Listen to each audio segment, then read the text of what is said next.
नमस्कार, बहुत स्वागत है आपका न्यूज अपडेट में। मैं हूं आपके साथ अमित शर्मा। शुरुआत करते हैं खबरों की। बात करेंगे चमोली जिले की, जहां उप जिला निर्वाचन अधिकारी विवेक प्रकाश ने बुधवार को राजनीतिक दलों के पदाधिकारियों की मौजूदगी में ईवीएम वेयर हाउस का मासिक निरीक्षण किया। निरीक्षण के दौरान ईवीएम व वीवीपैट मशीनें डबल लॉक में सुरक्षित पाई गई। अपर जिला मजिस्ट्रेट ने वेयर हाउस में विद्युत व्यवस्था, सीसीटीवी कंट्रोल रूम, साफ सफाई और सुरक्षा व्यवस्थाओं का जायजा भी लिया। साथ ही सहायक जिला निर्वाचन अधिकारी डीसी सती, बीजेपी के जिला महामंत्री संदीप सिंह, कांग्रेस पार्टी के आनंद सिंह पवार और आम आदमी पार्टी के जिला अध्यक्ष अनूप सिंह रावत मौजूद थे।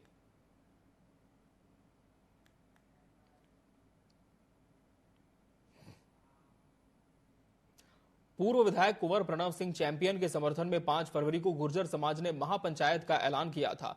वीडियो वायरल कर इस पंचायत को स्थगित करने की घोषणा भी की गई थी, लेकिन उसके बावजूद भी हरिद्वार प्रशासन पूरी तरह से अलर्ट मोड पर रहा। सभी बॉर्डर पर पुलिस की ओर से भारी पुलिस फोर्स तैनात कर दी गई है। एसपी देहात शेखर चंद्र सोयाल ने बताया कि महापंचायत में आने वाले लोगों को कतई बॉर्डर पार करने नहीं दिया जाएगा, जिसकी पुलिस प्रशासन ने पूरी तैयारी कर ली है। नारसन, खानपुर, भगवानपुर, लखनौता का चौराहा, मंडावर समेत यूपी से जुड़े हुए सभी सीमाओं को सील कर दिया गया है।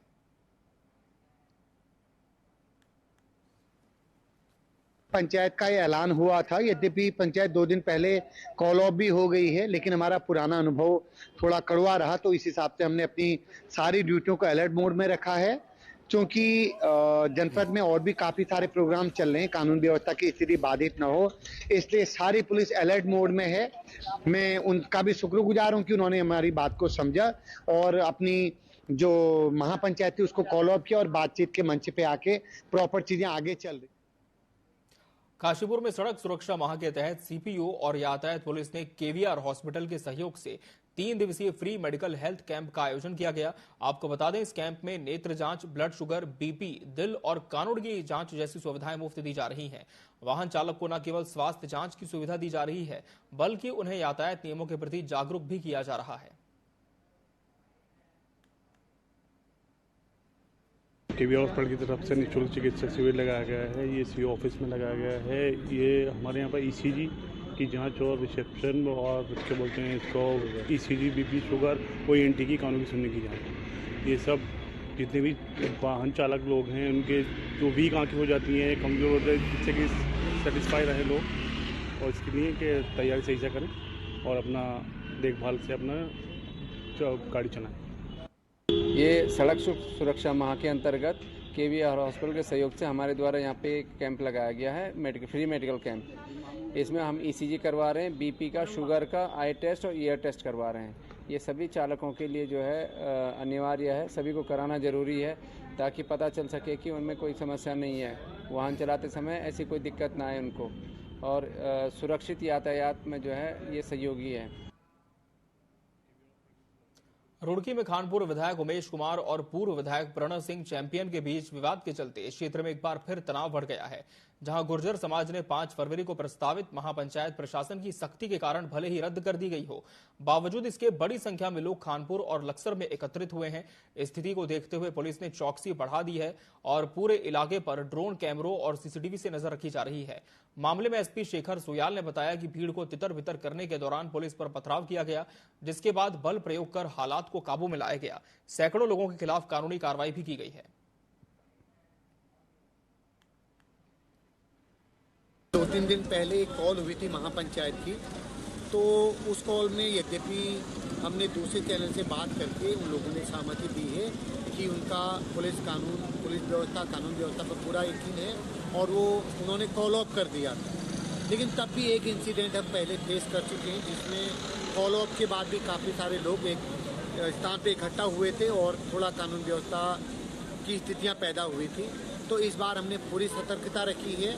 हम ऐसी किसी भी कॉल, किसी भी भीड़ को अनुमति नहीं दे सकते जिसके बारे में पहले से तय हो चुका है कि वो लोग इकट्ठा नहीं हों। तो इसीलिए आप देख रहे होंगे कि हमारे बॉर्डरों पे, हमारे शहर में जो मेन हमारे एंट्री पॉइंट है, वहाँ पर हमने पुलिस को चौकस करके रखा हुआ है। अल्मोड़ा पुलिस ने अवैध गांजे के खिलाफ बड़ी कार्रवाई करते हुए 2 गांजा तस्करों को गिरफ्तार किया है। पुलिस ने आरोपियों के पास से लगभग 27 किलो गांजा बरामद किया, जिसकी कीमत लगभग 6,55,125 रुपए आंकी गई है। पुलिस ने दोनों आरोपियों के खिलाफ एनडीपीएस एक्ट के तहत मुकदमा दर्ज कर लिया है।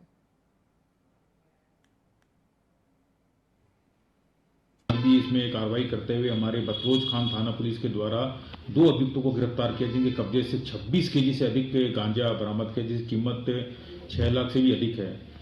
इनका जो क्रिमिनल है, इनसे जो पूछताछ हुई, पूछताछ में ये ज्ञात हुआ कि ये पहाड़ से गांजा खरीद के ये प्लेन्स में वहां पर ऊंचे दामों में बेचने के हिसाब से वो लेके जा रहे थे। फिलहाल इनके हम क्रिमिनल रिकॉर्ड वगैरह इसका हम खंगाल रहे हैं, और अगर क्रिमिनल रिकॉर्ड वगैरह मिलता है तो उसमें और भी उसमें जो भी कार्रवाई गैंगस्टर वगैरह की हुई वो भी हम करने का प्रयास करेंगे।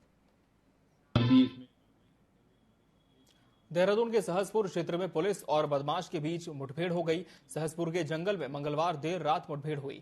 दरअसल चेकिंग के दौरान बदमाश ने पुलिस पर फायरिंग शुरू कर दी, जिसके बाद पुलिस की जवाबी फायरिंग में बदमाश के पैर में गोली लगी और वो घायल हो गया। आपको बता दें कि गौ तस्करी के मामले में बदमाश के खिलाफ कई मुकदमे दर्ज हैं।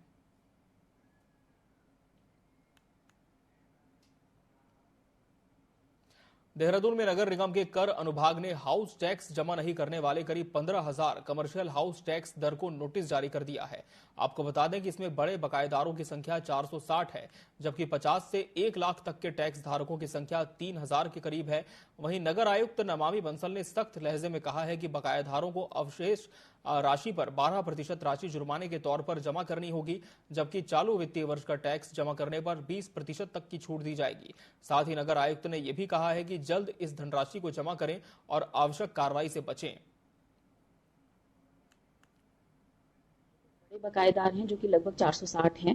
उसके अलावा 1 लाख से 50,000 तक के जो बकायेदार हैं वो लगभग 3,000 उनकी संख्या है। इस प्रकार से कुल मिलाकर के 14 से 15,000 हमारी सारे बकायेदार की संख्या है, और उन सभी को बिल के रूप में बिल भेजा गया है प्रॉपर्टी टैक्स का, जो उनका इस वित्तीय वर्ष का ड्यू है, और उसी को एक नोटिस के फॉर्म में रिमाइंडर के तौर पर भेजा गया है कि वो ससमय अपने हाउस टैक्स या प्रॉपर्टी टैक्स को जमा करा लें और किसी भी प्रकार की अनावश्यक कार्रवाई से बचें। चंपावत में 35वें राष्ट्रीय सड़क सुरक्षा महाअभियान के तहत एसपी अजय गणपति के निर्देश पर आज बुधवार लोगों को यातायात सुरक्षा व नियमों का पालन करने के लिए एसएचओ अशोक कुमार सिंह के नेतृत्व में पुलिस व आईटीबीपी के जवानों ने नगर में बाइक रैली निकालकर लोगों को यातायात सुरक्षा के प्रति जागरूक किया। इस दौरान एसएचओ ने बताया, रैली का उद्देश्य लोगों को यातायात के प्रति जागरूक करना व सुरक्षा के प्रति सचेत करना है। उन्होंने समस्त जनता से यातायात के नियमों का पालन करने, हेलमेट पहनने, ओवर स्पीड वाहन न चलाने व नाबालिगों को वाहन न देने की अपील की है।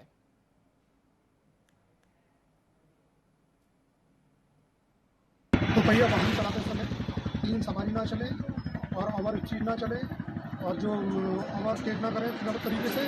इसके नशा दारू पीकर जो है, शराब पीकर जो है वाहन ना चलाएं, और इसके अतिरिक्त मोबाइल का प्रयोग ना करें, क्योंकि जब वो घर से निकलते हैं तो उनके परिवार वाले उनका इंतजार करते हैं।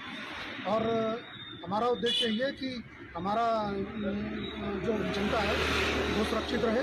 घर से निकलने के बाद सड़क सुरक्षा अभियान यही उद्देश्य है कि हमारे देश की जनता सुरक्षित है। रामनगर पुलिस ने बढ़ती सड़क दुर्घटनाओं को रोकने के लिए सड़क सुरक्षा अभियान के तहत जागरूकता रैली का आयोजन किया। सभी लोगों को यातायात नियमों के प्रति जागरूक करते हुए पुलिस प्रशासन को सहयोग करने की अपील की। कोतवाल अरुण कुमार सैनी ने बताया कि इंसान का जीवन बहुत अमूल्य है, इसे संजोए रखना हम सबकी जिम्मेदारी है। उन्होंने ये भी कहा कि यातायात नियमों का उल्लंघन करने वाले लोगों के खिलाफ कड़ी कार्रवाई की जाएगी।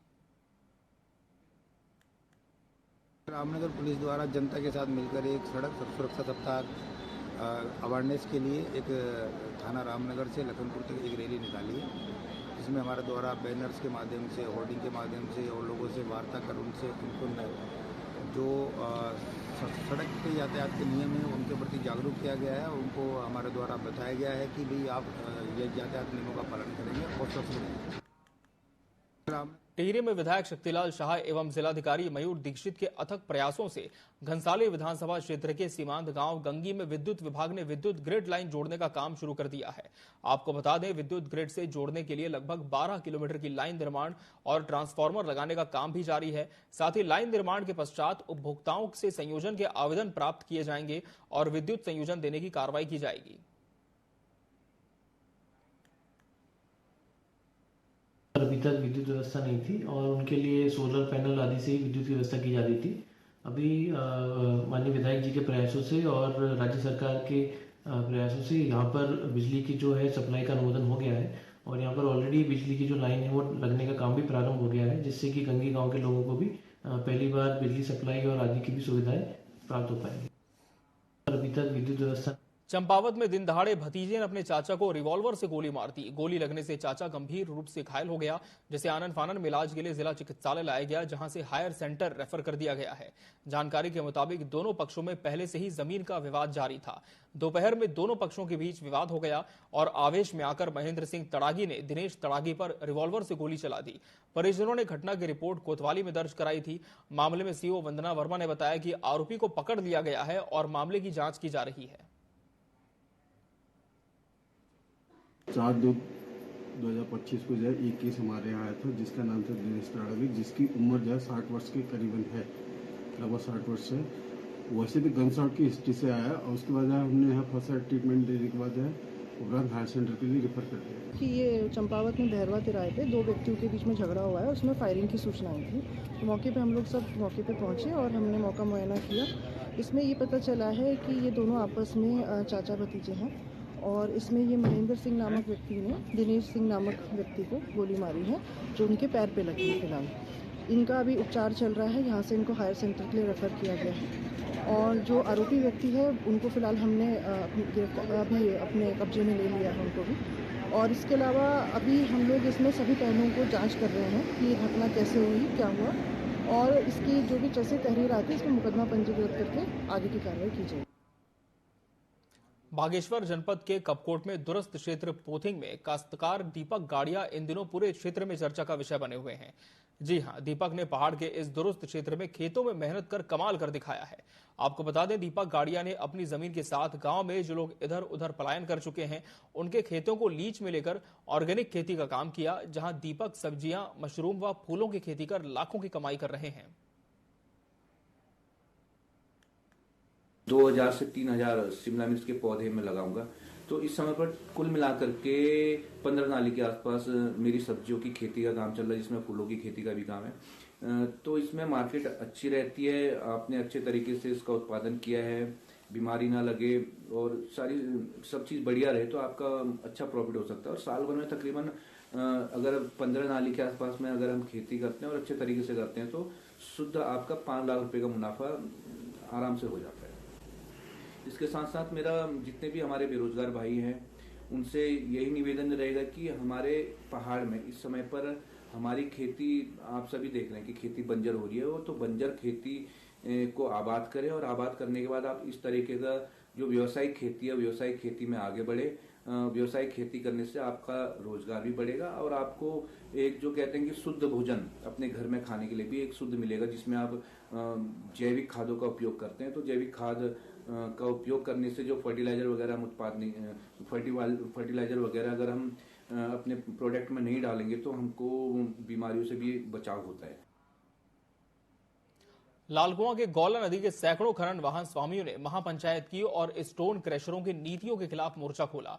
इस दौरान गौला खनन मजदूर उत्थान समिति के अध्यक्ष रमेश चंद्र जोशी ने कहा कि पहले किए गए वादों के अनुरूप सरकार ने खनन गेटों पर धर्म कांटे और सीसीटीवी कैमरे लगाए, लेकिन स्टोन क्रैशरों की नीतियों के विरोध में फिर से आंदोलन का रुख करना पड़ रहा है। स्टोन क्रैशर संचालकों से हुए समझौते में क्रैशरों ने 29 रुपए रेट निर्धारित करने के बावजूद 23 रुपए दिए गए, जिसको लेकर मोर्चा खोला गया।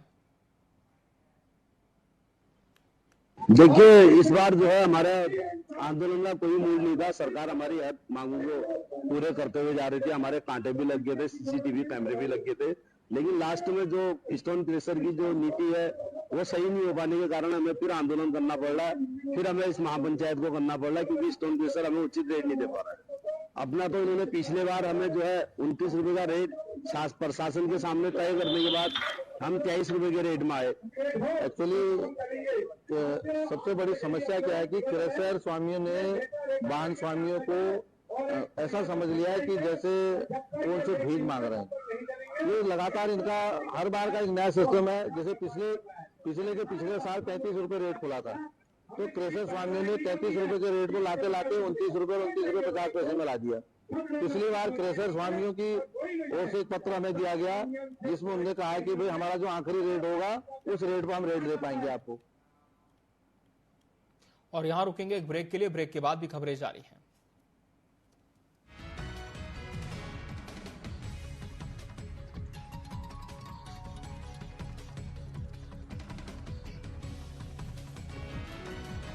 दर्शन एवं माननीय मुख्यमंत्री योगी आदित्यनाथ जी के नेतृत्व में महाकुंभ 2025 प्रयागराज बन चुका है आस्था एवं आधुनिकता का अद्भुत संगम। डिजिटल पथ से जुड़कर देश दुनिया का हर हिस्सा श्रद्धालुओं एवं पर्यटकों की यात्रा को सरल, सुगम और सुरक्षित बना रहा है। AI पर आधारित कुंभ सहायक चैटबॉट 11 भाषाओं में पर्सनल गाइड बन रहा है। आवश्यक सेवाओं के लिए QR कोड स्कैनिंग सुविधा है। अस्थायी शहर महाकुंभ नगर के हर लोकेशन और कार्यक्रमों के लिए गूगल नेविगेशन उपलब्ध है। साफ सफाई, खाने पीने, रहने एवं किसी भी तरह की सहायता के लिए महाकुंभ में डिजिटल प्लेटफॉर्म उपलब्ध है। इनमें Mahakumbh app, website, QR code scanning से लेकर चैटबॉट तक की सुविधाएं हैं। पहली बार महाकुंभ में डिजिटल महाकुंभ अनुभूति केंद्र बनाया गया है। इसमें महाकुंभ के ऐतिहासिक महत्व को डिजिटल रूप में समझा जा सकता है। 45 दिनों का महापर्व नया इतिहास रचने की ओर है अग्रसर, क्योंकि ये है दिव्य भव्य डिजिटल एकता का महाकुंभ।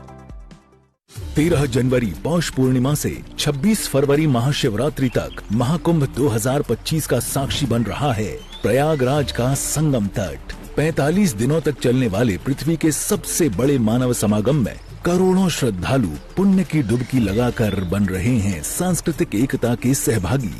यशस्वी प्रधानमंत्री नरेंद्र मोदी के मार्गदर्शन और माननीय मुख्यमंत्री योगी आदित्यनाथ के कुशल नेतृत्व से महाकुंभ बना है दिव्य भव्य डिजिटल।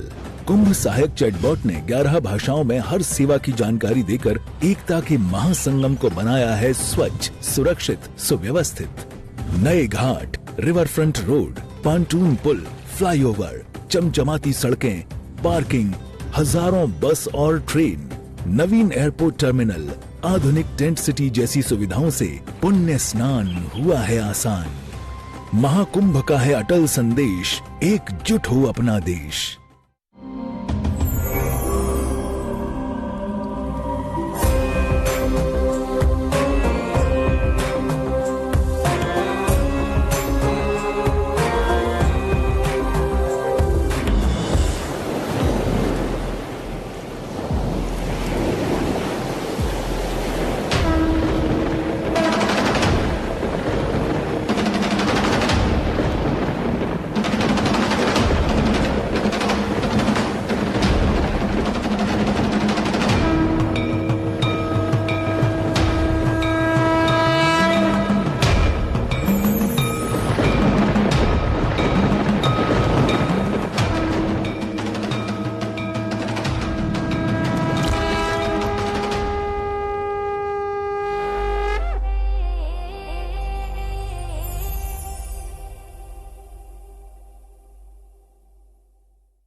ये शंखनाद, ये शानदार आगाज, ये रंगारंग कार्यक्रम अनेकता में एकता का संदेश देते देश भर से आए एथलीट और 30वें राष्ट्रीय खेलों के आयोजन की ऐतिहासिक शुरुआत हो चुकी है। खेल और संस्कृति के इस अद्भुत समागम ने हर खिलाड़ी और खेल प्रेमियों को नई ऊर्जा से भर दिया है।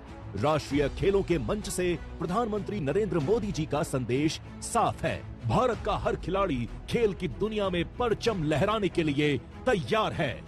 जब कोई देश स्पोर्ट्स में आगे बढ़ता है तो देश की शान भी बढ़ती है, देश का प्रोफाइल भी बढ़ता है। इसलिए आज स्पोर्ट्स को भारत के विकास से जोड़ा जा रहा है।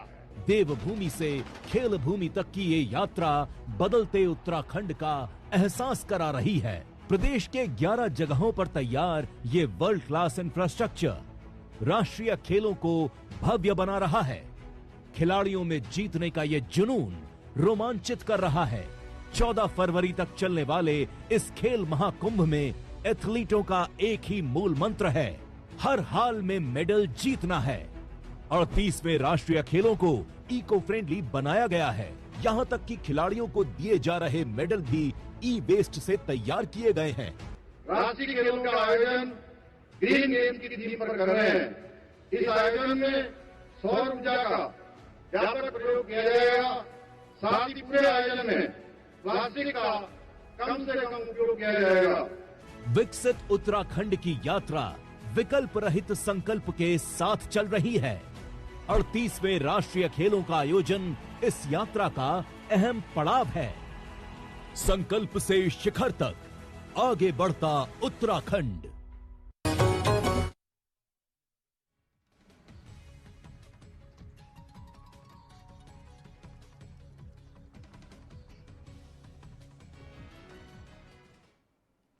ब्रेक के बाद एक बार फिर स्वागत है आपका। बढ़ते हैं खबरों की ओर। अल्मोड़ा में आयोजित 38वें राष्ट्रीय खेलों की योगासन प्रतियोगिता का समापन हो गया है। इस प्रतियोगिता में बंगाल ने पहला स्थान, हरियाणा ने दूसरा और उत्तराखंड ने तीसरा स्थान प्राप्त किया। आपको बता दें कि राष्ट्रीय खेलों में उत्तराखंड के लिए पदक जीतने वाले खिलाड़ियों पर धामी सरकार इनामों की बारिश करेगी। कैबिनेट मंत्री रेखा आर्या ने बताया कि स्वर्ण पदक जीतने वाले खिलाड़ी को 12 लाख रुपए, रजत पदक वालों को 8 लाख रुपए और कांस्य पदक विजेताओं को 6 लाख रुपए दिए जाएंगे। साथ ही आउट ऑफ टर्न नौकरी भी दी जाएगी। बंगाल हरियाणा नंबर 1 गोल्ड उसमें आए हैं ओवरऑल में, और इसमें उत्तराखंड और महाराष्ट्र सेकंड में है, उत्तर प्रदेश और छत्तीसगढ़ थर्ड पोजीशन में आए हैं ओवरऑल। इसमें अभी चल रहा है अभी, ठीक है। ओवरऑल सबसे ज़्यादा जो मेडल आ रहे हैं, सबसे ज़्यादा मेडल इसमें हमारे पास नंबर 1 रैंकिंग पे है वेस्ट बंगाल, जिनके 3 गोल्ड है, 1 सिल्वर है। सेकंड नंबर पे है हरियाणा। देखिए, आज योगासना का जनपद अल्मोड़ा में लगातार 4-5 दिनों के ये कार्यक्रम जो योगासना के रूप में विभिन्न प्रतियोगिता 22 राज्यों के योगासना के एथलीटों ने प्रतिभाग करके जिस प्रकार का यहाँ का खेल का वातावरण बनाया है, एक कोशिश जो राज्य सरकार की है कि हमारी देवभूमि जो है, सैन्य भूमि जो है, खेल भूमि बने, तो जनपद अल्मोड़ा में भी इसकी शुरुआत हो चुकी है। आज से हल्द्वानी के इंदिरा गांधी स्पोर्ट्स कॉम्प्लेक्स में ताइक्वांडो प्रतियोगिता शुरू होगी। ओलंपिक संघ ने तैनात किए गए निदेशक एस दिनेश कुमार ने बताया कि 30 राज्यों के 245 खिलाड़ी ताइक्वांडो प्रतियोगिता में हिस्सा लेने के लिए हल्द्वानी पहुंच गए हैं। उन्होंने बताया कि आरोप के बाद 60% बदलाव किए गए और बताया कि खिलाड़ियों को अब इस गेम के प्रति बेहद उत्साह है और ताइक्वांडो प्रतियोगिता पूरी तरह निष्पक्ष और पारदर्शी तरीके से कराई जाएगी, जिसका 8 फरवरी को समापन होगा। World Taekwondo International Kyurigi referee as well as International Pumse judge, and former Education Committee member of Asian Taekwondo Union. And I have appointed by GTCC as a director of competition for these national games for Taekwondo sport. And here in Taekwondo we have 2 events. One is Kyurigi as well as Pumse. Kyurigi is the fighting which you usually familiar with the Olympic. And Pumse, it is a Asian game sport. They will demonstrate the Taekwondo techniques in the Pumse event, and both are really good event. And overall, we have 30 states are participating in this event with 245 athletes, 125 female, 120 male, and 125 female.